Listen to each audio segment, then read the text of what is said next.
Togo, Gnassingbé Eyadema, les circonstances du décès toujours floues publié le 14 octobre 2022 par Miadjo la fratrie Gnassingbé à couteau tiré, la gouvernance restée intacte, 5 février 2013, cela fait 08 ans que l'auteur du coup d'État ayant renversé le père de l'indépendance et premier président post-indépendance du Togo, Gnassingbé Eyadema disparaissait. Ce n'est pas de ces événements intéressants dont il est nécessaire de se souvenir. Le concerné ne fait d'ailleurs pas partie de ces grands hommes qui ont laissé une empreinte positive dans l'histoire. Il a confisqué à lui tout seul le pouvoir durant 38 bonnes années, embrigadant ainsi le sort de tout un peuple, avant de s'en aller. Une telle disparition était synonyme d'un nouveau départ pour le Togo. Mais quelle est la situation 8 ans après? Omerta sur les causes du trépas de quoi est mort au juste Gnassingbé Eyadema? Cette question, beaucoup de Togolais se la sont posée à l'époque, lorsque le décès de celui qui a été à la source de leur malheur durant 38 ans,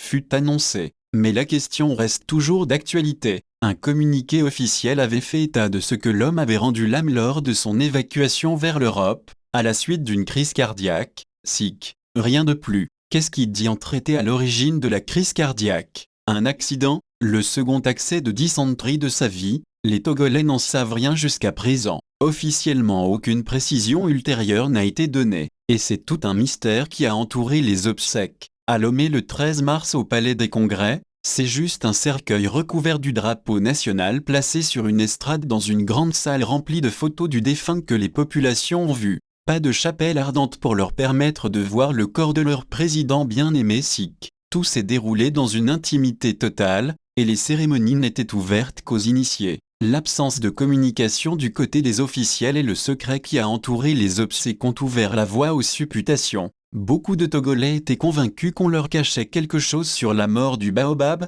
Certains ont même raconté que le vieux aurait été poussé dans de l'eau chaude dans sa baignoire. Un leader d'opinion, à l'époque proche de l'homme mais aujourd'hui très actif dans l'opposition, a laissé entendre au cours d'une émission que l'homme n'était pas mort de sa propre mort, et pris à témoin le prince de la République. Jusqu'à présent, les circonstances de la mort d'Eyadema restent floues. Une succession en lambeaux union sacrée, c'est ainsi qu'était qualifiée l'entente parfaite dont avait fait preuve la progéniture d'Eyadema lors de sa succession. Les envies avaient créé un peu de friction et les égos avaient parlé un moment. Pacha qui lorgnait aussi le fauteuil, ne voulait pas laisser passer l'occasion. Mais l'union s'est très vite faite pour sauver le tout premier héritage et le garder dans le giron familial, et ce dernier s'éclipsa au profit de Fort qui, selon les informations, était désigné par son père pour lui succéder. Les deux frères rivaux se sont sans doute rappelé ce conseil de leur géniteur: si vous laissez le pouvoir vous échapper, vous ne le retrouvez plus jamais.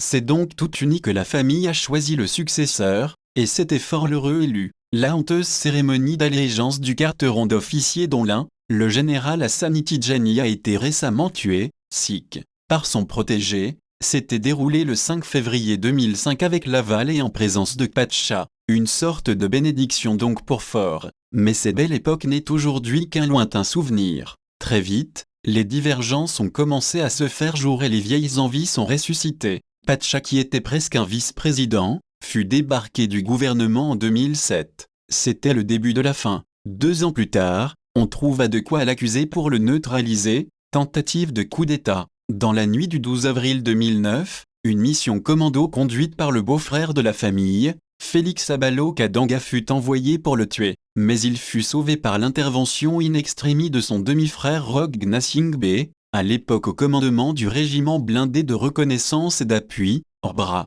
Néanmoins, il sera appréhendé 72 heures plus tard, privé de liberté, puis détenu depuis septembre 2011 à la prison civile de Lomé. Quant à Roch, il paiera son culot par son débarquement d'Urbra et la perte de la présidence de la Fédération togolaise de football FTF. La vengeance du prince étant implacable, il est humilié et renvoyé sur les bancs de l'école militaire des officiers supérieurs de Pia. Dans cette affaire Kpacha, force et miado toute la famille qui n'approuve pas le traitement réservé à son demi-frère. D'autres membres de la grande fratrie sont aussi emprisonnés. Très vite, des différends naîtront jour autour de l'héritage familial. Le plus fort est accusé de vouloir tout garder pour lui tout seul. Ce qui était jusque la rumeur, a été révélé par Roch au cours du procès dans le dossier d'atteinte à la sûreté de l'État. C'est Tina, leur sœur aînée qui est venue confirmer, et elle n'a pas échappé au fouet de Faure. Elle est simplement expulsée d'une des résidences togolo-familiales qu'elle occupait à Paris,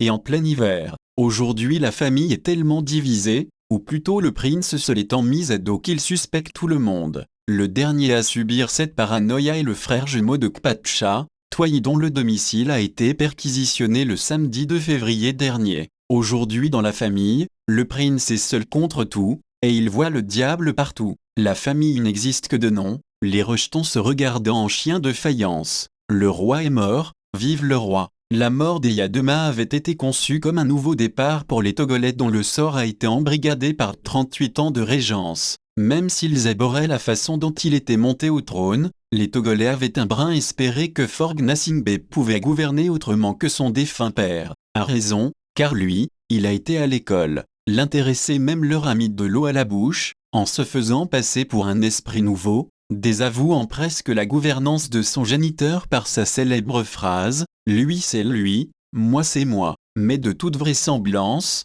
c'était juste un effet d'annonce. Après 8 ans de gérance, les populations peinent à faire la différence entre Faure et Eyadema. Les méthodes de gouvernance sont restées les mêmes. Le pouvoir politique est toujours détenu par l'armée. La navigation à vue et les mêmes pratiques de perpétuation au pouvoir restent de vigueur. Le hold-up électoral, Faure en a usé en avril 2005, avec une bonne dose de violence à l'appui qui a coûté la vie à un millier de compatriotes.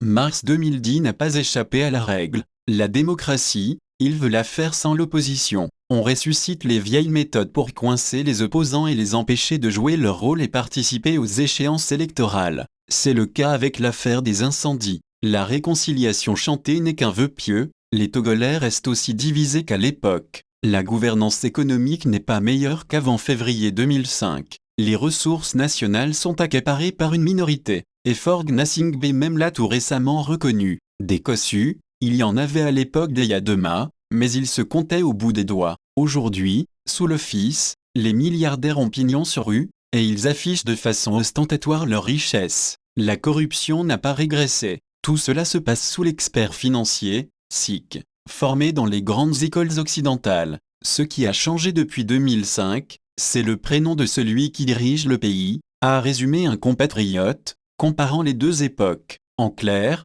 c'est tout comme si Eyadema n'était pas mort, les pratiques n'ayant pas changé.